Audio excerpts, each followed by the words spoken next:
Olá, gente. Vamos continuando aqui a nossa leitura, A República de Platão. Continuando aqui, né? Continuando a nossa leitura, quero ver se eu consigo alcançar um pouco mais dela. E você sabe, nós estamos fazendo uma leitura vagarosa, tranquila, explicando, conversando. Talvez seja melhor em termos de leitura fazermos assim. Show? Então vamos lá, vou começar o 413 do A até o E e vamos ver até onde eu consigo ler dessa forma como eu me propus.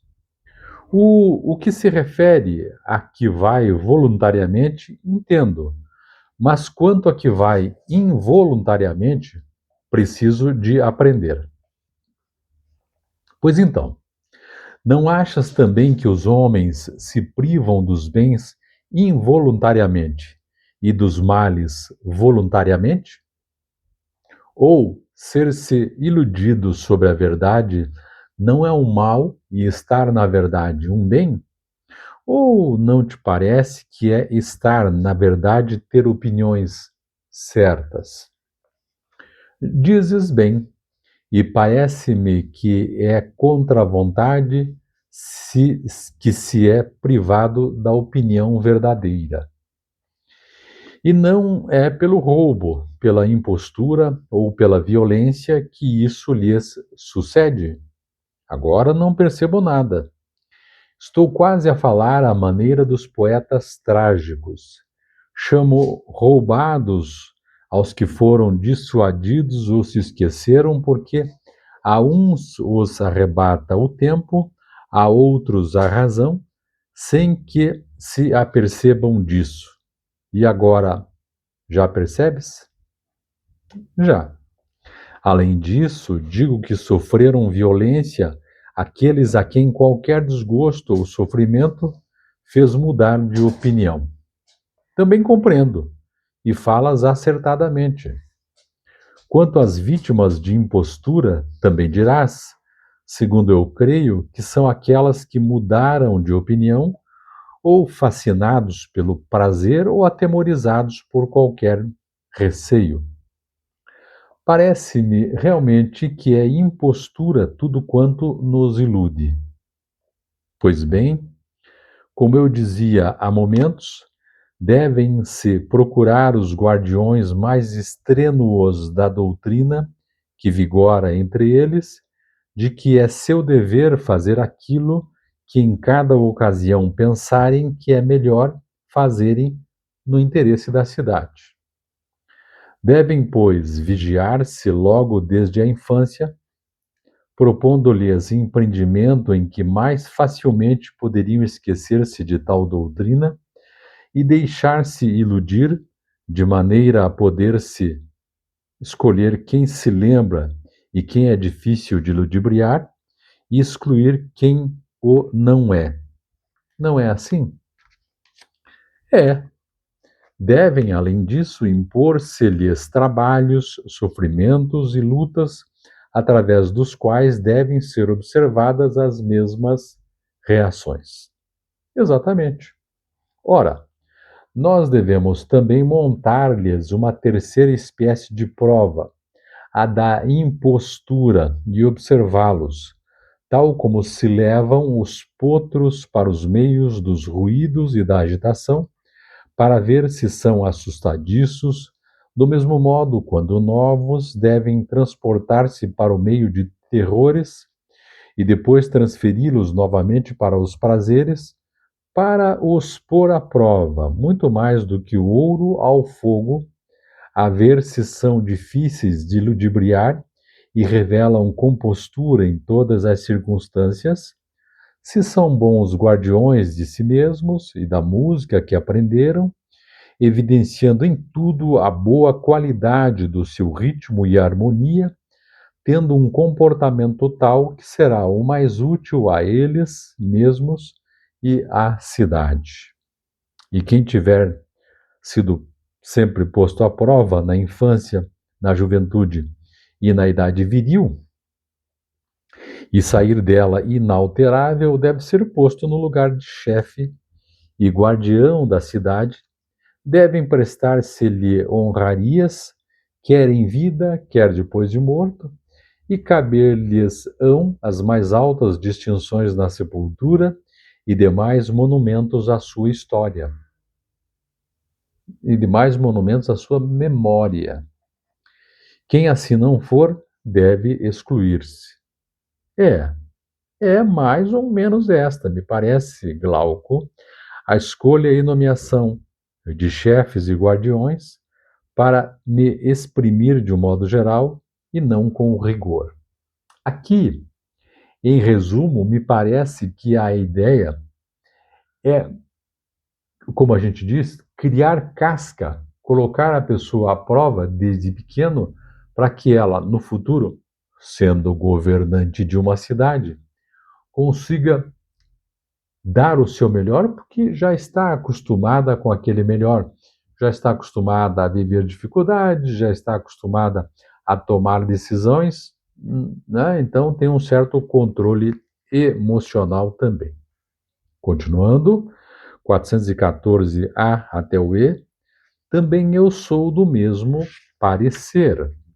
Ora, para verdadeiramente os designar com exatidão, senão guardiões perfeitos, os que cuidam dos inimigos externos e dos amigos internos, a fim de que uns não queiram, os outros não possam fazer mal, e os novos, que há pouco apelidávamos de guardiões, serão os auxiliares defensores da doutrina dos chefes?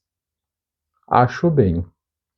E agora, como arranjaremos maneira de, com uma nobre mentira, daquelas que se forjam por necessidade e de que há pouco falávamos, convencer disso, sobretudo os próprios chefes, e, se não for possível, o resto da cidade? Que espécie de mentira? Perguntou ele. Não, não, não é nenhuma mentira nova, mas da Fenícia. Essa expressão, mentira fenícia, o autor aqui diz o seguinte: a tradução diz o seguinte: a expressão tornou-se proverbial.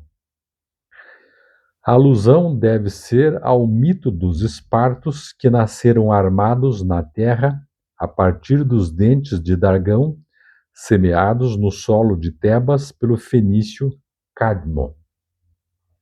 Continuando. Coisa já sucedida anteriormente em muitas partes, segundo contam e fazem crer os poetas, mas que não aconteceu entre nós, nem sei se sucederá, e só se pode acreditar à custa de um sólido poder de persuasão. Estás com ar de quem hesita em dizer. A minha hesitação parecer-te-á muito natural quando eu falar. Fala sem medo. Falarei, pois. E contudo não sei de que coragem nem de que palavras me servirei para me exprimir e tentarei persuadir, em primeiro lugar, os próprios chefes e os soldados, e seguidamente também o resto da cidade, de que tanta educação e instrução lhes demos, todas essas coisas eles imaginavam que as experimentavam e lhes sucediam como em sonhos, quando na verdade tinham sido moldados e criados no interior da terra, quando eles todos, aliás, tanto eles como as suas armas e o restante do equipamento. E que, depois de lhes estarem completamente forjados, a terra, como sua mãe que era, os deu à luz e que agora devem cuidar do lugar em que se encontram, como de uma mãe e ama a defendê-la se alguém for contra ela, e considerar os outros cidadãos nascidos na terra. Aqui é uma nota dizendo o seguinte: entre os gregos, os atenienses e os arcádios consideravam-se nascidos da terra. ou autóctones. Por trás dessa convicção, os historiadores modernos reconhecem como válida a reminiscência de que só eles não tinham sido expulsos do território pela chamada invasão dórica. O mito da origem do homem no interior da Terra figura também no Protágoras e no Político. Voltando, não era sem razão que há pouco te envergonhavas de dizer esta mentira.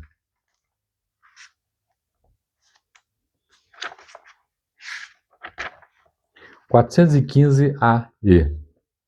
É muito natural, respondi. Ouve, no entanto, o resto do mito. Entre aspas. Vós sois efetivamente todos irmãos nesta cidade. Como diremos ao contar-lhes a história? Mas o Deus que vos modelou, aqueles dentre vós que eram aptos para governar, misturou-lhes ouro na sua composição, motivo porque são preciosos. Aos auxiliares, prata, ferro e bronze aos lavradores e demais artífices. Aqui uma explicação. Você veja aqui, é uma ideia de que havia uma espécie de hierarquia nos povos. Uns seriam, entre aspas, fruto da terra. Todo grego, nota aqui, que lesse esse passo, reconheceria aqui uma curiosa variante do mito das idades do homem, contado pela primeira vez por Hesíodo, Trabalhos e Dias, páginas 109 a 201, que, aliás, acrescenta as 4 idades designadas por nomes de metais: ouro, prata, bronze e ferro. Designa isso a idade dos heróis. No mito de Hesíodo, predominantemente teológico, mistura-se assim uma preocupação historicista, pois os heróis, predominantemente teológico, mistura-se assim uma preocupação historicista, muito mais da história, né? Pois os heróis são a geração que o precedeu e que se cobriu de glória em Tebas e Troia.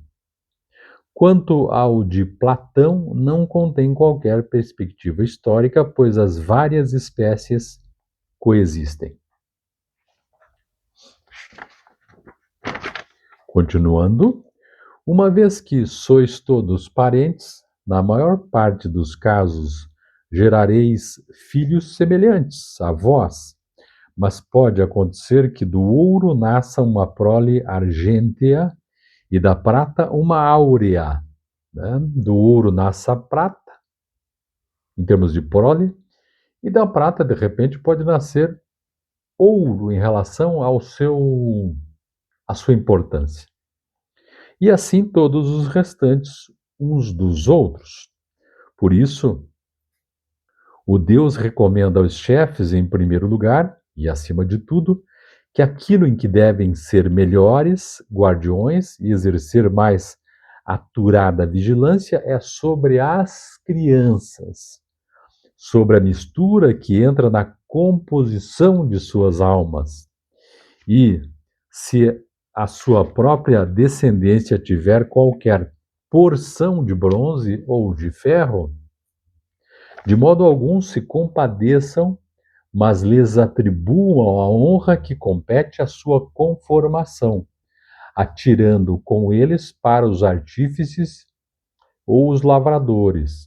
E se, por sua vez, nascer destes alguma criança com uma parte de ouro ou prata, que lhes deem as devidas honras, elevando-se uns a guardiões, outros a auxiliares, como se houvesse um oráculo, segundo o qual a cidade seria destruída quando um guardião de ferro ou de bronze a defendesse.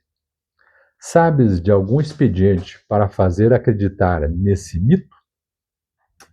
Olha que interessante essa parte, dizendo que ali na infância é que se poderia verificar melhor aquele que, embora nascido numa genealogia, estou tentando traduzir isso, né? De ouro, pudesse se tornar prata. Uma séria alusão de que uma pessoa, ao longo da vida, vai se descreditando ou se acreditando. Eu lembro muito bem aqui, por exemplo, na Índia, onde um sistema de castas imperou muito tempo. Não sei se ainda hoje é assim. O sujeito que nasceu de um jeito, de uma casta, ficaria naquela casta, para podermos entender o questionamento do nosso autor aqui. Continuando? Nenhum para que esses homens creiam nele, mas talvez para os filhos deles, para os que vierem após eles e os demais homens. Isto até seria ótimo para lhes aumentar a dedicação pela cidade e de uns pelos outros. Compreendo mais ou menos as tuas palavras. Será conforme os caminhos por onde a fama quiser conduzir essa história. Quanto a nós, depois de armarmos esses filhos da terra, levemo-los para a frente, sob o comando dos chefes, que venham examinar o lugar da cidade onde acamparão melhor, de onde poderão conter perfeitamente os de dentro dela. Se alguém não quiser obedecer às leis e defender-se contra os de fora, se algum inimigo avançar como um lobo contra o rebanho, depois de terem acampado e feito os devidos sacrifícios, que erijam as tendas. Não é assim? É. Devem, portanto, ser tais que sejam capazes de proteger do frio e do calor? Pois não. Referes-te às habitações, segundo me parece? Sim, respondi eu, e serão do tipo próprio de militares e não de homens de negócios. 416 A E. Que diferença é essa agora que fazes entre umas e outras? Tentarei explicar-te. Para os pastores, a coisa mais tremenda e mais vergonhosa de todas é criar cães para os ajudarem a cuidar do rebanho, de tal modo que, devido à falta de disciplina, à fome ou a qualquer outro mau costume, se pusessem eles mesmos a tentar fazer mal às ovelhas e a assemelhar-se a lobos em vez de cães. É tremendo, como não há de sê-lo. Portanto, não devemos vigiar por todos os modos. Não vão os nossos auxiliares fazer assim aos seus concidadãos, visto serem mais fortes do que eles, e em vez de aliados benevolentes, assemelharem-se a déspotas selvagens? Isto é estranho você criar alguém, no caso que os governantes, para cuidar dos governados, cuidar dos interesses públicos, e isso a gente vê muito em todos os ambientes de política, e perceber que estas pessoas, esses governantes, acabam não fazendo o seu trabalho, acabam avançando sobre as ovelhas, não é? Devemos vigiar, confirmou ele. Ora, eles não estariam preparados com a melhor das precauções se tivessem sido educados de modo realmente perfeito? Mas já o foram, objetou ele. E eu respondi: isso não é conveniente sustentá-lo, meu caro Glauco, mas sim aquela afirmação que há pouco fizemos de que devem receber a educação correta. seja ela qual for, se querem atingir o cume da perfeição no que toca a serem cordatos para com eles mesmos e para os que estão sob a sua guarda. Isto é, devemos nós, que aqui era o caso, criar os nossos governantes, segundo isso que nós pensamos, e fazer o nosso trabalho de procurar melhorar esses governantes. Agora, o fato de os governantes, depois, no futuro, não saírem exatamente como nós prevíamos, isso já não é mais problema nosso. E com razão, confirmou ele. Além dessa educação, uma pessoa que tem cabeça dirá que devem fornecer-se-lhes habitações e outros bens tais que não os impeçam de serem os melhores guardiões possíveis e não os incitem a fazer mal aos demais concidadãos. Aqui a velha máxima, não sei se você vai comigo nessa, que muita gente diz o seguinte: é melhor, máxima que inclusive está errada, no meu entender, é melhor elegermos ricos que não se interessarão em roubar o dinheiro público do que pobres, do que mal arranjados na vida, que na primeira oportunidade meterão a mão na tesouraria pública. Tá? Ora, veja, prossegui eu, se será mais ou menos desta maneira que eles devem viver e habitar para virem a ter essas qualidades. Em primeiro lugar, nenhum possuirá quaisquer bens próprios, a não ser coisas de primeira necessidade. Em seguida, nenhum terá habitação ou depósito algum em que não possa entrar quem quiser. Quanto a víveres, de que necessitarem atletas guerreiros sóbrios e corajosos, ser-lhes-ão fixados pelos outros cidadãos como salário da sua vigilância, em quantidade tal que não lhes sobre nem lhes falte para um ano. As suas refeições serão em comum, e em comunidade viverão como soldados em campanha. Aqui tem uma observação. Em todo esse regime, e particularmente nesse ponto, transparece o modelo espartano, que é aquele modelo mais de soldado, né? Um modelo mais militarizado. Comida, você come a sua porção e pronto. Você só tem de dinheiro para viver. Você não tem sobrando, não tem riqueza. Você pode não concordar. Vamos para o 417A até o B e já terminaremos então daí o livro número 3. Olha que legal. Hoje foi melhor.